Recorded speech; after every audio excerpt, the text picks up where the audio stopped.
The rejection ceremony was supposed to be private. That's what Alpha Marcus Thornwood had promised when he'd summoned me to his office 3 days ago. We'll do this quietly, Sphia. No need to make a spectacle. You'll leave with dignity. Dignity. I wanted to laugh at the word, but my wolf was too broken to even whimper. Instead, Marcus had gathered the entire Silvercrest pack in the main hall. 300 wolves, all dressed in their finest, standing in neat rows like this was some kind of celebration. And at the center of it all, on the raised platform where pack ceremonies were held, stood my family. My father, Beta Sablo Thornwood, Marcus's right hand, his most trusted advisor, the man who'd raised me to be strong and proud and loyal. His face was carved from stone, showing nothing. My mother, Rachel, elegant in her silver dress, her dark hair perfectly styled. She wouldn't meet my eyes. And my younger sister, Owe, 19 and beautiful and everything I should have been. Her hand rested possessively on the arm of Damon Cross, the pack's head warrior. The man I'd been in love with since I was 15. The man whose child I was carrying. Sphia Thornwood. Marcus's voice boomed through the hall, and every wolf fell silent. Step forward. My legs moved on autopilot, carrying me through the crowd that parted like I was diseased. Maybe I was. Maybe whatever was wrong with me, whatever made my wolf so weak, so defective, was contagious. I climbed the stairs to the platform, each step feeling like walking to my own execution. You stand accused, Marcus continued, his alpha command pressing down on my shoulders, forcing me to lower my eyes in submission, of deception, of bringing shame upon your family in this pack, of attempting to trap a high-ranking warrior into a mating bond through lies and manipulation. The words were knives, each one finding its mark in my chest. Alpha, I started, but Marcus's power slammed into me, cutting off my voice. You will speak only when permitted, he said coldly. Your father, Beta Sablo, has brought evidence of your crimes. Evidence that you attempted to seduce warrior Damon through deliberate planning. That you became pregnant intentionally to force his hand. That you lied about being his fated mate. The crowd murmured. I heard the words desperate and pathetic, and always knew she was defective. My father stepped forward. Even now, even after everything, part of me expected him to defend me. To tell Marcus this was all a misunderstanding. Instead, he pulled out a leather journal, my journal, and began reading. Damon smiled at me today during training.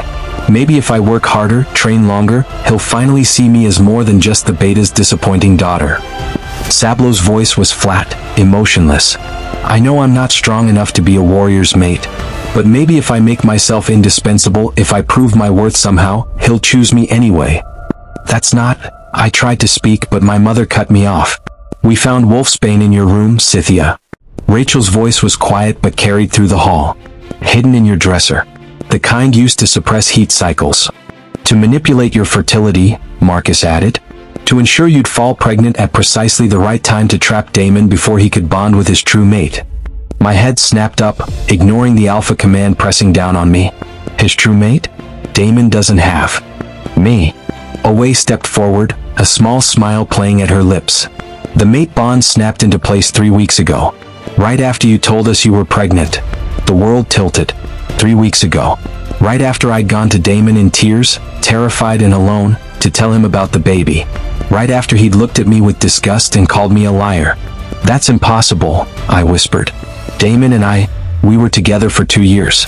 He said he loved me. He said he was lonely. Owe's voice was gentle, pitying. You were there. You were convenient. But he never loved you, Sphia. He was just passing time until his real mate appeared. The crowd's murmurs grew louder. I heard someone laugh. The wolfsbane, I said desperately, looking at my mother. I used it for pain. My cycles are irregular, they hurt, I needed... enough. Sablo's command cracked through the air. Sphia, you have brought shame on this family for the last time. Your wolf is weak. Your character is flawed.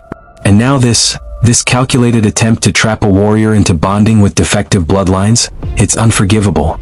I didn't plan anything. The words ripped from my throat, my wolf finally finding her voice. Weak as she was, she fought to be heard. I loved him. I thought he loved me. The baby is not mine. Damon spoke for the first time, his voice cold and certain. I never touched you, Sphia. Whatever delusion you've constructed in your mind, it's not real. That child belongs to someone else. Some other poor fool you manipulated. The lie was so blatant, so absolute that for a moment I couldn't breathe.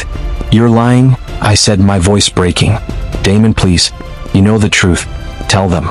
Tell them about the nights in the training grounds, the cabin by the river, the fantasies. He cut me off, his arm tightening around Owe's waist. I train alone. I've never taken you to any cabin. You're delusional, Sphia. Obsessed. It's honestly disturbing. Your sister has agreed to testify, Marcus said. She's witnessed your obsession with Damon for years. Your attempts to come between them even after their mate bond formed. Owe nodded, her expression sad. I'm sorry, sis. I wanted to protect you, wanted to believe you weren't capable of something this cruel. But the evidence... She gestured at the journal, at the wolf's bane, at me standing alone while the entire pack watched. I can't lie for you anymore. Everything was falling apart. Every word I spoke was twisted, every defense turned into proof of my guilt. They'd crafted this narrative so perfectly that nothing I said mattered, because nobody wanted to believe me. They'd already decided I was defective, worthless, a stain on the Thornwood name. This was just making it official. Sphia Thornwood, Marcus said, his alpha power building until it felt like a physical weight crushing down on me. I hereby strip you of your position in this pack. You are no longer recognized as a Thornwood. You are no longer under pack protection. He pulled a knife from his belt, silver engraved with pack symbols. As is tradition for those who bring shame upon their bloodline, you will be marked. My father stepped forward and grabbed my left arm, yanking up the sleeve of my dress. The crowd pressed closer, eager to see.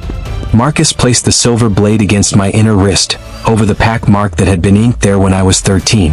The mark that identified me as Silvercrest, as Thornwood, as belonging. No, I whispered. Please don't. The blade cut deep. Silver poisoning burned through my veins like acid. I screamed, my wolf howling in agony as Marcus carved through the pack mark, destroying it, severing my connection to the only home I'd ever known. Blood ran down my arm, dripping onto the polished floor. The crowd watched in silence, some with satisfaction, some with pity, most with simple indifference. When Marcus finished, he dropped my arm like it was contaminated. You have until dawn to leave pack territory, he said. If you're found here after sunrise, you'll be killed as a rogue. You may take nothing with you. No clothes, no food, no money. You leave with exactly what you're wearing and nothing more. Alpha, please. I hated the pleading in my voice, hated how weak I sounded. I have nowhere to go. The baby. The bastard you're carrying is not this pack's concern. Marcus turned his back on me, the ultimate dismissal. You should have thought about consequences before you spread lies about one of my best warriors. I looked at my family. At the people who were supposed to love me, protect me, believe me even when the world didn't. My father stared straight ahead, his face blank. My mother finally met my eyes and I saw tears there. But she said nothing, did nothing. And Owe smiled. Guards, Marcus said. Escort her to the border. Make sure she takes nothing but what she's wearing. Two warriors grabbed my arms, not roughly but firmly. They began pulling me toward the exit. The crowd parted again and I saw their faces as I passed. Former friends, wolves I'd trained with, people I'd laughed with, celebrated with, mourned with. None of them met my eyes. At the door I stopped, forced the guards to stop with me. I turned back and looked at my family one last time. I didn't lie, I said, my voice carrying through the silent hall. I never lied. And one day you'll know the truth. You'll know what you did here. What you threw away. Move her, Marcus commanded. They dragged me out into the night. The walk to the pack border took 2 hours. The guards didn't speak to me, didn't acknowledge my questions or pleas. They just marched me through the forest, their grip on my arms never loosening, until we reached the stone markers that delineated Silvercrest territory. This is where you stop, one guard said. Not unkindly but firmly. Cross the border. Don't look back. Please, I tried one more time. Just let me get some supplies. Some food. It's November, there's a storm coming, I'm pregnant. You were told to take nothing. The other guard's voice was harder. Alpha's orders are absolute. You leave with the clothes on your back or you don't leave at all. They released me and took a step back, their hands on their weapons. The message was clear. Cross the border or die here. I crossed. The moment my foot touched the ground beyond Silvercrest territory, I felt it, the final severing of the pack bond. The connection that had anchored me my entire life, that made me part of something larger, that gave my wolf purpose and identity, it snapped. I collapsed to my knees, gasping as the pain of true isolation slammed into me. My wolf howled, the sound echoing through my mind but making no sound in the physical world. Because she was too weak to manifest, too defective to force a shift, too broken to do anything but keen in anguish as we became nothing. Not Silvercrest. Not Thornwood. Not anything. Just Sphia. Alone. Disowned. Pregnant and bleeding and utterly forsaken. The guards watched me kneel in the dirt for a moment. Then they turned and disappeared back into the forest, back to their pack, back to warmth and safety and belonging, leaving me in the darkness with nothing. I don't know how long I stayed there, kneeling just beyond the border. Long enough for the blood on my wrist to dry into a crust. Long enough for the cold to seep through my thin dress, the same dress I'd worn to what I thought would be a private rejection, not a public execution. Finally, I forced myself to stand. The forest ahead was unfamiliar. I'd never been this far from packlands. We were taught from childhood that beyond the borders lay danger. Rogue wolves, hostile packs, humans who would kill us if they discovered what we were. But staying here meant death. The guards had been clear. So I started walking. The November night was brutal. Wind cut through my dress like knives, and within an hour I'd lost feeling in my fingers and toes. My wrist where Marcus had carved away my pack mark throbbed with every heartbeat, and I could feel the silver poisoning spreading through my system. Silver didn't kill wolves quickly. It just made us weak, feverish, delirious, perfect for dying alone in the woods. I walked until I couldn't anymore, until my legs simply gave out and I collapsed against a tree, shivering so hard my teeth rattled. "I'm sorry," I whispered to the tiny life growing inside me. My hand rested on my still flat stomach. "I'm so sorry. You deserve better than this. Better than me." My wolf whimpered in agreement. Even she knew I was defective. I closed my eyes, ready to let the cold take us. To let this nightmare end. That's when I heard the howl. 3 days in the forest stripped away everything except survival. Cynthia's feet bled through her ruined boots. Her dress, once a pale blue, now bore tears and stains from thorns and mud. Hunger gnawed at her stomach with teeth sharper than any wolf's. She'd found water in streams, drunk until her belly ached, but food remained elusive. The berries she'd tried had made her violently ill, and she lacked the speed or strength to catch anything that moved. On the 4th night, as frost settled over the forest floor and her body shook with cold, she wondered if dying alone might be merciful. The thought came without drama, just exhausted acceptance, settling over her like snow. She'd taken shelter in the hollow of a massive oak tree, curled into herself for warmth. Above, the full moon rose, swollen and silver, mocking her with its beauty. This should have been her moon, the first full moon after her 18th birthday, when her wolf should have sung to the sky, when transformation should have remade her. Instead, she remained human, weak, alone. "Please," she whispered to the moon, to the goddess whose face supposedly shone in that celestial light. "If you're real, if you've ever cared about someone like me, help me." The forest answered with wind through branches, with the distant howl of wolves who belonged to packs, to families, to futures. Cynthia closed her eyes. She didn't expect an answer. She woke to warmth. For a confused moment, she thought she'd died and found some gentle afterlife, but pain sharp and immediate in her frost-bitten fingers confirmed she lived. The warmth came from a fire, small but carefully built, crackling a few feet from her tree hollow. Cynthia scrambled backward, her heart hammering. Standing beside the fire was a woman, ancient and unknowable, her hair silver as moonlight, her eyes holding depths that suggested she'd seen empires rise and crumble to dust. "Peace, child," the woman said, her voice like wind chimes made of bone. "I mean you no harm." "Who are you?" Cynthia's voice cracked from disuse. "Names have power, and mine would burn your tongue to speak." The woman smiled, and it was kind despite its strangeness. "But you may call me Owe, if you need something to grasp." "Owe," Cynthia repeated. The name felt old, weighted with significance she couldn't comprehend. The woman Owe settled onto a fallen log with impossible grace. "You called out to the goddess." "I heard. Say." "You're not—" Cynthia stopped, uncertain how to finish that sentence. "A goddess. No, child. But I serve her in my way, as I have for longer than your pack has existed." Owe gestured to the fire. "Come, warm yourself. I have food." Suspicion warred with desperation. Sphia had heard stories of forest witches, of creatures that wore human skin and fed on the lost, but she was already dying. What did she have to lose? She moved to the fire, accepting the dried meat and bread Owe offered. The first bite made her want to weep, not because the food was exceptional, but because someone had offered it freely, without condition or cruelty. "You carry great sorrow," Owe observed, watching her eat, "and great shame, but neither belongs to you." Sphia swallowed hard. "My father, the Alpha, he disowned me. I have no wolf. I'm nothing. Nothing." Owe tasted the word, seeming to find it bitter. "Is that what they told you?" "It's what I am." "No." The word came sharp as a blade. "It's what they couldn't see. Tell me, child, what is your name?" "Sphia. Sphia Vale." "Sphia," Owe repeated, and somehow the name sounded different in her mouth. "Sacred. Do you know what your name means?" Sphia shook her head. "It means moon goddess. Your mother chose it the hour before she died, with her last breath of strength." Owe leaned forward, firelight catching in her ancient eyes. "She was my student once, your mother, gifted with sight beyond sight. She knew what you would be, what you would become." "What do you mean?" "Your wolf sleeps, Sphia Vale, but it does not sleep because you are weak." Owe's hand moved to rest above her own heart.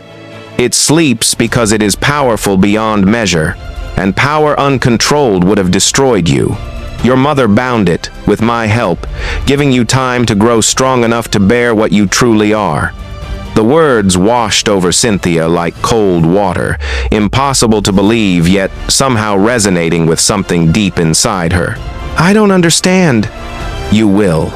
Owe stood, moving with purpose to her small pack. She withdrew a leather-bound book, its pages yellowed with age. "Your mother left you a legacy. Not the one your father hoarded for his golden children, but something far more valuable. Knowledge, power, choice." She placed the book in Cynthia's hands. The leather felt warm, almost alive. Inside are rituals, wisdom, the old ways that packs have forgotten in their rush toward civilization. Owe's expression grew serious. "The time approaches when your wolf will wake, whether you will it or not. The next full moon, the hunter's moon, 2 weeks hence it will break free. If you're unprepared, it will consume you. But if you're ready..." "What happens if I'm ready?" Owe smiled, and for the first time, Sphia saw something fierce and wild in that ancient face. "Then you become what you were always meant to be, and perhaps you take back everything that was stolen from you." "I don't want revenge," Sphia whispered, though her heart whispered liar. "This isn't about revenge, child. This is about claiming your truth." Owe began gathering her things with practiced efficiency. "I'll return in 1 week to check your progress. Until then, study, learn, and most importantly, survive. The forest has accepted you now. Let it teach you what your pack never could." "Wait, you're leaving?" "You must walk this path alone, Sphia. But you are not abandoned. Never again." Owe paused at the edge of the firelight. "One more thing. When your wolf wakes, it will know its mate, whether you're ready for that truth or not." Then she was gone, dissolving into the darkness between trees like mist beneath morning sun. Sphia sat alone with the book, with the fire, with impossible hope blooming, painful and fragile in her chest. She opened the cover, seeing her mother's handwriting on the first page, a letter addressed to her, written 18 years ago by a woman who'd known she was dying. "My dearest Sphia, if you're reading this, then you've walked through fire and survived. I'm so sorry I couldn't be there to hold you through it. But know this, you are my greatest gift to the world. You are everything I hope to be, and more. Your wolf is unlike any other. She is born of the old bloodline, the first line, the one that walked beside the moon goddess herself. Your father's pack has forgotten this power in their generations, of watering down their blood for political alliances. But you, my darling, You carry the pure strain. It will be hard. It will be lonely, but you are never, ever alone. The moon watches you always, and I love you beyond death, beyond time, beyond all things. Be brave, my moonlight child. Be fierce. Be free. All my love, forever. Mother. Sphia pressed the letter to her chest and let herself cry, not from grief this time, but from something else. Something that felt almost like coming home. The following days blurred into a rhythm of survival and study. Sphia devoured her mother's book with desperate hunger. It contained everything: herb lore for healing and strength, meditation techniques to calm the mind and reach the wolf within, fighting forms that used leverage and speed over raw strength, and, most importantly, the truth about their kind. Werewolves, her mother had written, were not originally meant to live in rigid pack hierarchies. The first wolves had been wild, free, answering only to the moon and their own hearts. The pack structures had come later, created by alphas who sought control, who wanted power concentrated rather than distributed. Over generations, they'd convinced their members that wolves without packs were rogues, dangerous, unstable, less than. But the first wolves had all been rogue. Sphia practiced the fighting forms until her muscles screamed. She learned to move silently through the forest, to read tracks and weather signs, to find food in bark and roots the pampered pack wolves would never recognize. The forest itself seemed to respond to her efforts, guiding her to rabbit warrens and berry patches, warning her away from the territories of bears and mountain cats. On the seventh day, Owe returned as promised. Sphia had changed. She stood straighter now, her eyes clearer, her movements possessing a fluid grace they'd never held. Hunger and hardship had carved away softness, revealing something harder beneath, something that resembled strength. Good, Owe said simply, circling her like a general inspecting troops. You've learned quickly, but learning from a book and facing the truth of transformation, those are different things. I'm ready, Sphia said, surprised to find she meant it. Perhaps. Owe's expression grew grave. The hunter's moon rises in 7 more days. When it does, your wolf will wake. This will not be like a normal first shift, Sphia. Your wolf has been bound for 18 years, growing stronger in her sleep. When she breaks free, it will be violent, painful beyond anything you've imagined. And if your mind isn't strong enough, she'll take control and never give it back. Fear fluttered in Sphya's stomach, but she pushed it down. What do I need to do? Come. Owe led her deeper into the forest, to a clearing Sphia had never seen despite her explorations. A circle of standing stones rose from the earth, ancient beyond reckoning, covered in symbols that hurt to look at directly. This is a place of power, where the veil between worlds grows thin. We'll perform a ritual not to stop your transformation, but to forge a bridge between you and your wolf. So when she wakes, you wake together. As one. Over the next 6 days, Owe taught her the ritual.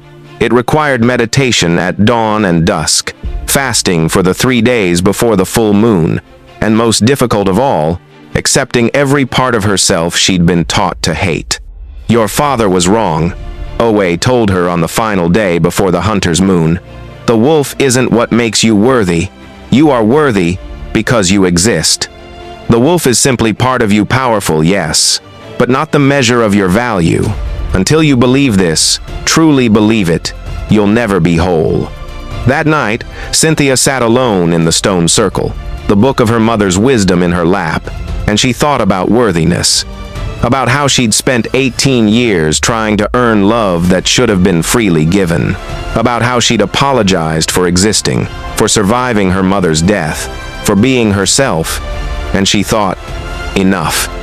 Enough apologies, enough shame, enough making herself small to fit into spaces that were never meant to hold her.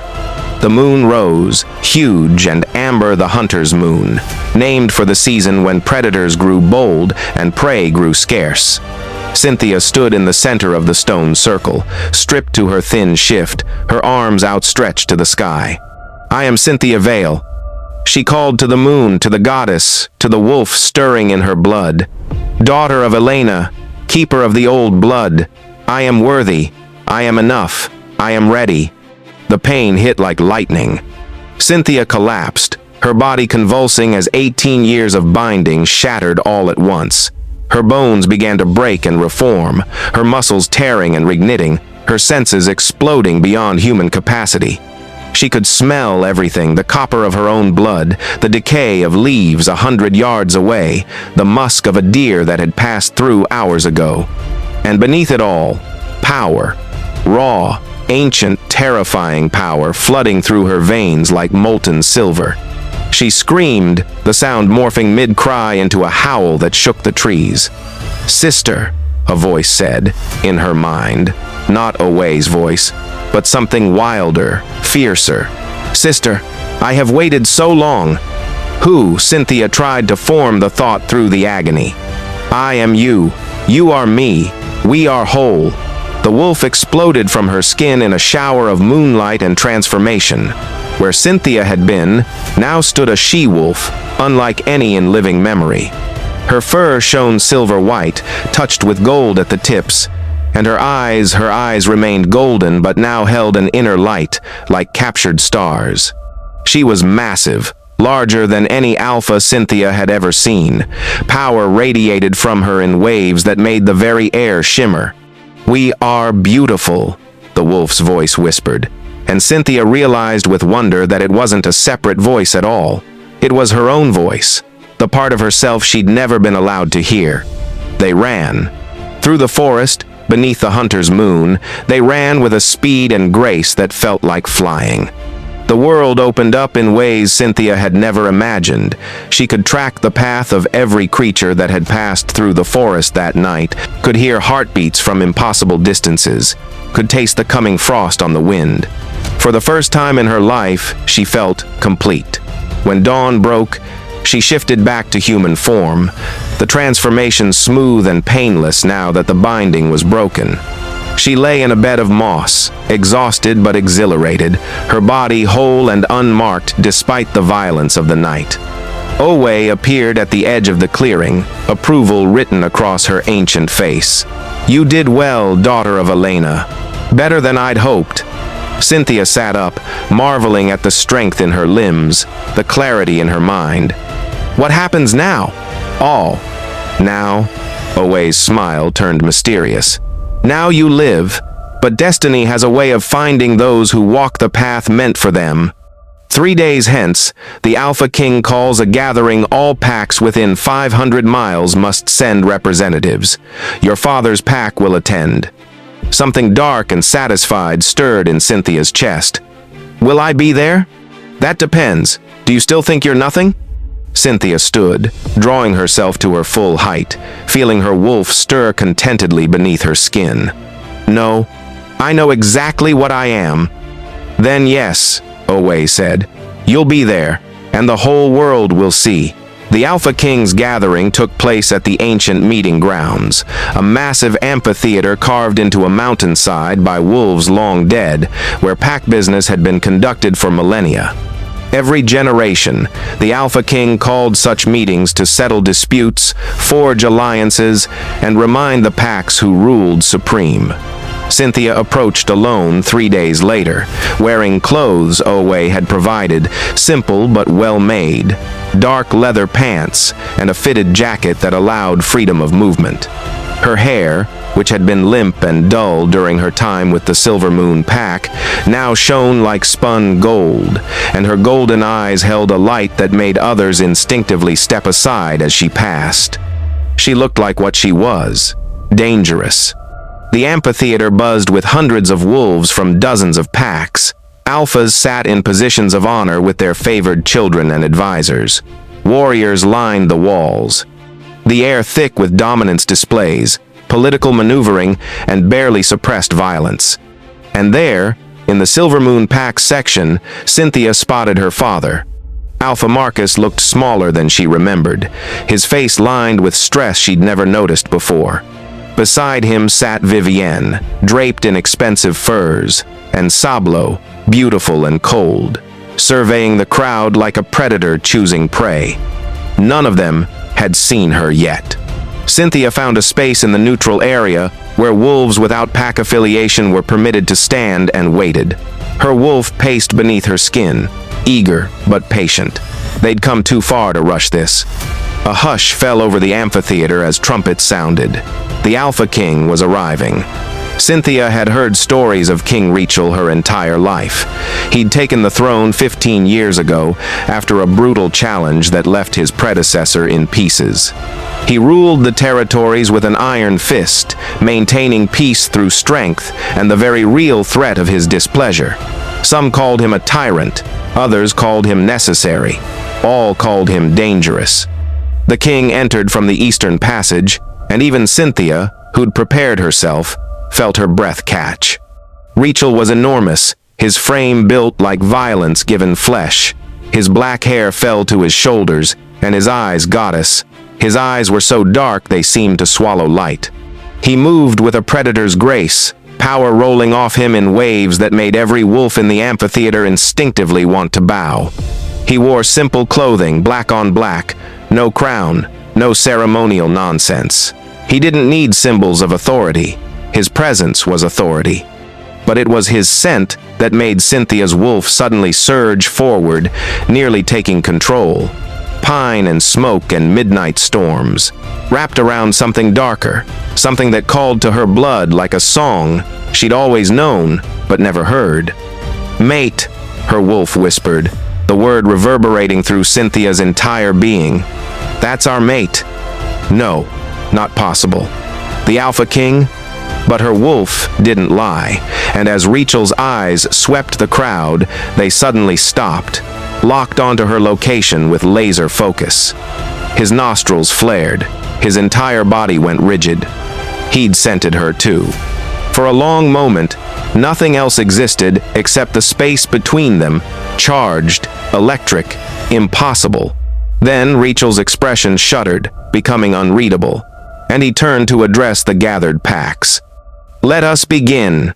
His voice carried effortlessly across the amphitheater, deep and commanding. "First order of business: territorial disputes between the Northwood and Riverside packs."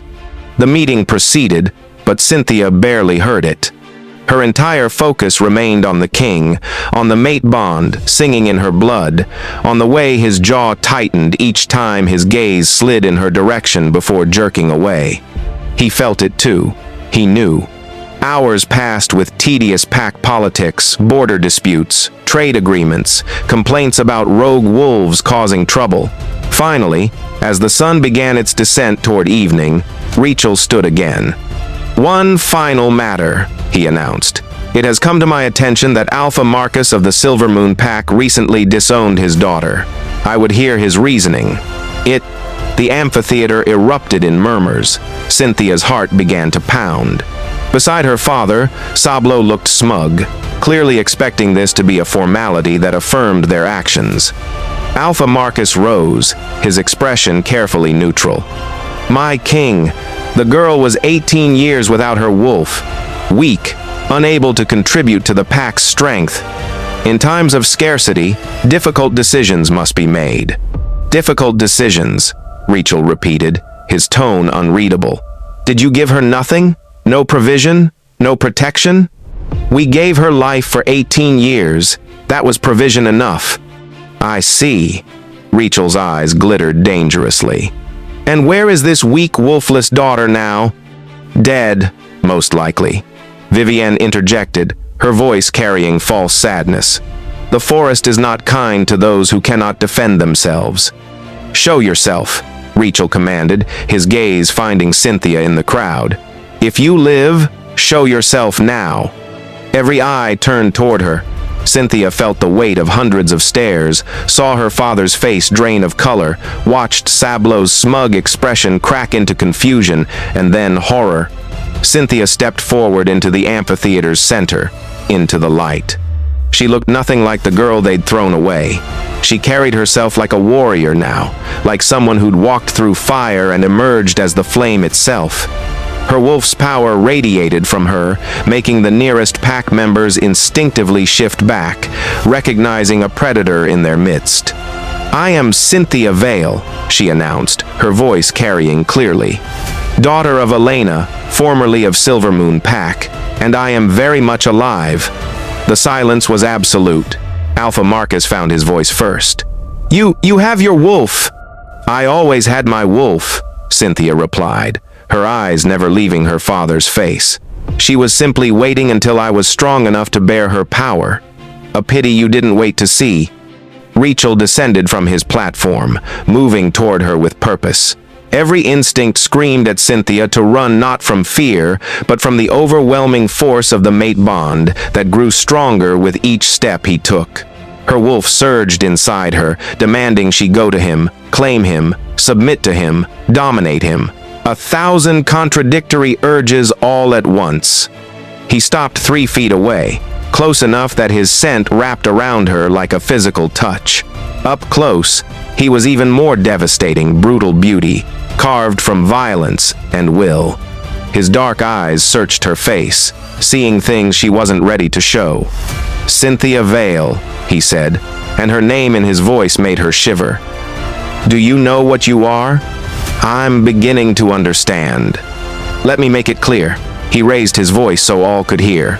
"This woman carries the old blood, the first bloodline. Her wolf is more powerful than any alpha in this amphitheater, save one." Murmurs erupted. Alpha Marcus looked like he might be sick. Rachel continued, his eyes never leaving Cynthia's face. She was cast out, given nothing, left to die, and yet she survived.